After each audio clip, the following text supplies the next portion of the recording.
भगवान जगत मंगल के लिए हर लीला करते हैं। उस समय एक भयानक राक्षस प्रकट हुआ था, तारकासुर।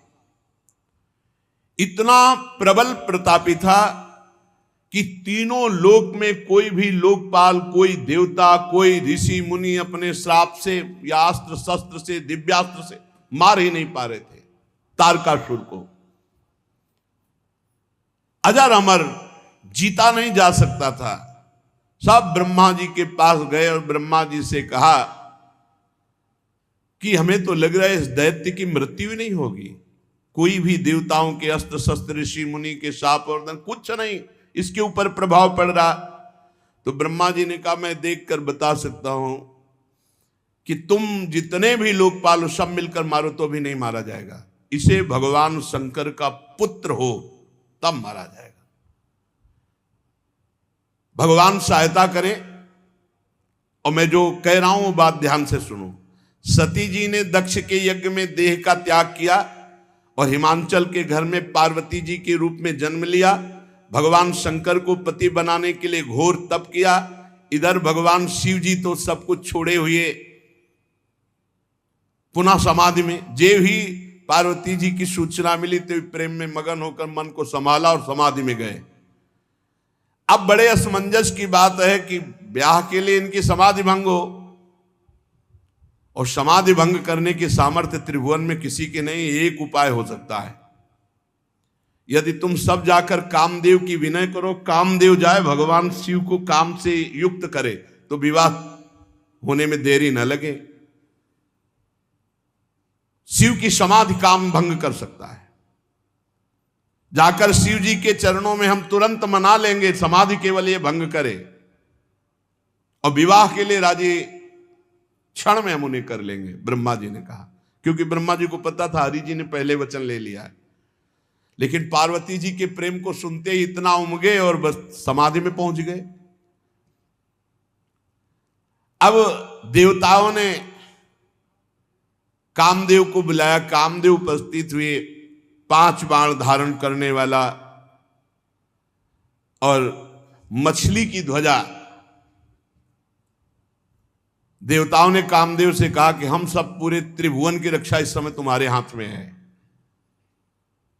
जाओ और भगवान शिव की समाधि भंग कर दो। कामदेव ने कहा तुम्हारा सबका दिमाग तो सही है, ज्वाला में झोंक रहे हो हमको, भगवान शिव की समाधि हम भंग कर देंगे। सबने विनय किया कि आप पूरे त्रिभुवन की बात है, तारकासुर आतंक मचाए हुए है, किसी भी देवता का, भगवान शिव की समाधि हम भंग कर देंगे। सबने हाथ जोड़ा और कहा बड़ा यश मिलेगा आपको, सबकी रक्षा का आपको उत्तरदायित्व तो ब्रह्मा जी ने आपको दिया है। तब उन्होंने कहा अच्छा, यदि ऐसा उत्तरदायित्व दिया है तो परहित लाग तजय जे देही संतत संत प्रशंसे देही। मेरा नाश तो है ही शिव की समाधि भंग करने में, पर अगर सबका कल्याण है मैं तो अपने प्राणों की बाजी लगाकर भी वही उपाय करूंगा। सबको सर नवाया, ब्रह्मा जी का स्मरण किया कि पितामह की आज्ञा है, और अपने सहायक बसंत ऋतु को लेकर 5 बाण। मन में निश्चय किया शिव विरोध का मतलब है मृत्यु, पर मैं जगत मंगल के लिए करूंगा। बस वहां से जे ही चला अपना प्रभाव फैला दिया, पूरा संसार काम के वश में हो गया। पूरा संसार, जितने ब्रह्मचर्य, नियम, संयम, धीरज, धर्म, ज्ञान, विज्ञान, सदाचार, जप, योग, वैराग्य, विवेक, सब काम के प्रति व्याकुल हो गए। भाग्यो विवेक सहाय सहित सुसुभट संयुग महिमुरे, सदग्रंथ पर्वत कंदर निमो जायते अवसर दुरे। ये संयम, नियम, ब्रह्मचर्य, योग, ज्ञान, वैराग्य सब ग्रंथ में लिखा रह गया। सब लोग कह रहे हैं क्या हो रहा है, सबके हृदय में काम भाव जागृत हो गया। जे सजीव जग अचर चर नारी पुरुषा सनाम, ते निज निज मर्जाद तज भय सकल बस काम। स्त्री पुरुष संज्ञा वाले चर चर प्राणी सब अपनी मर्यादा छोड़कर काम के अधीन हो गए। सबके हृदय में एक ही अभिलाषा, काम। बेलें वृक्षों में चढ़ने लगी, नदियां समुद्र में, ताल तलैयों, सब जड़ में। जब जड़ की दशा तो चेतन जीवों की दशा क्या, आकाश जल पृथ्वी में विचरने वाले पशु पक्षी सब अपने ऋतु को भुलाकर काम विवश हो गए। कामांध चकवा चकवी, रात दिन का भेद छोड़ दिया। देवता दैत्य मनुष्य किन्नर सर्प प्रेत पिशाच भूत प्रेताले तो सब काम ही के गुलाम हैं। इनकी दशा क्या वर्णन करें। हम दशा उनकी वर्णन करते हैं जो ब्रह्माकार वृत्ति में थे। बोले भय काम बस जोगी तापस पामरन की को कहे, देखें चराचर नारी में जे ब्रह्म में देखत रहे। अबला बिलो कहीं पुरुष में जग पुरुष सब अबलामयम, दुई दंड भरी ब्रह्मांड भीतर काम कृत कौतुक अयम। जोगी जी, तपस्वी जी, ब्रह्म ज्ञानी जी, ये सब जो है, जो ब्रह्म में देख रहे थे वो नारी में देखे। ऐसा काम का प्रभाव। अरे भाई, स्त्री पुरुष जड़ चैतन्य जोगी ज्ञानी ब्रह्मचारी नियमी संयमी बैरागी तपस्वी सब काम के अधीन। धरी न काहू धीर सबके मन मन सिज हरे, और जे राखे रघुबीर ते उबरे तेहु काल मह। जो भगवान के चिंतन में डूबे थे, उन जो भगवान के दास थे, उनमें कोई फर्क नहीं, क्योंकि काम का फर्क अहम में पड़ता है। 48 मिनट में पूरे ब्रह्मांडों में काम का कब्जा। कोई ऐसा नहीं, भगवान जिसको बचाए उसके सिवा कोई ऐसा नहीं जो काम के अधीन ना हो गया हो। अब जे ही कामदेव भगवान शिव के पास पहुंचा, जे ही शिव जी को देखा डर गया। शांत स्वरूप भगवान के ध्यान में निमग्न समाधि। शिव ही बिलो की ससंख्य उमारू भयो जथाथिति सब संसार। 48 मिनट बाद जब वो भगवान शिव को देखा, घबरा गया। जो ही घबराया तो पूरा ब्रह्मांड चैन से हो गया। काम घबराए तो ब्रह्मांड चैन से, और काम अगर घबराए ना तो पूरे ब्रह्मांड को बेचैन कर दे। अब जैसे कोई नशा उतर जाए, ऐसे उतर गया सबके। ये क्या हो रहा था अभी 48 मिनट तक। महाभयंकर भगवान शिव को देखकर थर थर कांपने लगा कि कैसे इन पे बाण संधान करें। आखिरकार उसने कहा वापस तो लौटेंगे नहीं, भगवत कार्य के लिए आए हैं, ब्रह्मा जी का आदेश है, मरना तो पक्का है। बसंत ऋतु से कहा प्रकट करो अपना प्रभाव। मलय मारुत को कहा शीतल मंद सुगंध वायु, वन उपवन सब सुंदर। अप्सराओं से कहा सामने हम नहीं रहेंगे, पीछे से नृत्य करो, पीछे से। ऐसा जाल रचा कि योग योगिंद्रों मुनिंद्रों के गुरु हैं भगवान शिव। जितनी काम की ताकत थी, सकाल कला कर कोटि विधि हारे सेन समेत, चली ना चल समाधि शिव कोपिव हृदय निकेत।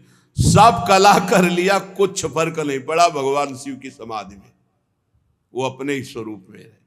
बहुत क्रोध आया काम को कि जिस काम के लिए आया वो तो काम ही नहीं बना। सामने एक वृक्ष, बट वृक्ष के नीचे भगवान शिव दूर, कितना दूर आपने कल सुना, 75 योजन दूर। 75 योजन दूर एक आम के वृक्ष की डाल में छिपकर 5 बाण का संधान करके भगवान शिव के ऊपर एक साथ छोड़ा। कान तक खींच करके कामदेव के तीक्ष्ण बाण 5 जाकर भगवान शिव के हृदय में लगे। आंख खोल दिया, ये देखो कितना प्रबल है। बुनगा होके ताल ठोकते हैं अपने लोग, भुनगा होके ताल ठोकते हैं। अरे सोचो 5 बाण मारे तो शिव की समाधि भंग हो गई। इसलिए राधा राधा राधा राधा। शिव जी ने आंख खोल करके, कौन ऐसा जो मेरी समाधि को खोल सकता है। भगवान शिव की दृष्टि अमोघ है, तुरंत देखा आम की पल्लों पर छुपा हुआ काम बाण संधान करके मारा। शिव जी ने 2 बंद कर लिए, तीसरा खोल दिया। 2 से देखा और 2 बंद किए, जो ही तीसरा तो मैं पेड़ सहित भस्म हो गया। शिव जी की दृष्टि। तीसरा नेत्र खोलते ही राखें मिली हुआ, न काम के धनुष, न बाण, न पेड़, थोड़ी मुट्ठी भर राख पड़ी थी। शिव है। अब तो हाहाकार मच गया पूरे संसार में। जितने साधक थे, योगी बैरागी ज्ञानी, बोले जय भगवान, काम भस्म हो गया। सारी झंझट तो इसी की थी। बड़े बड़े डरते इससे। सब ने कहा भगवान तुम्हारी जय हो, जिंदगी भर के लिए अब कोई चिंता नहीं, क्योंकि यही चिंता है। बड़े बड़े साधक सब नाचने लगे, योगी, ध्यानी, ज्ञानी, बैरागी। अब क्या, काम भस्म हो गया। विजयी जोगी अकंटक भय पतिगति सुनत रति मूर्छित भई।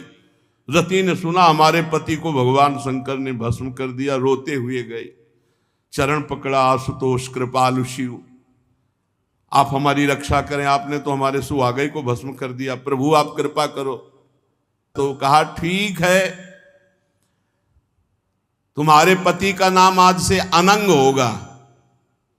शरीर तो नहीं देंगे हम, सामर्थ्य दे देंगे, बिना शरीर के सबके हृदय में अपना प्रभाव रखेगा। अनंग,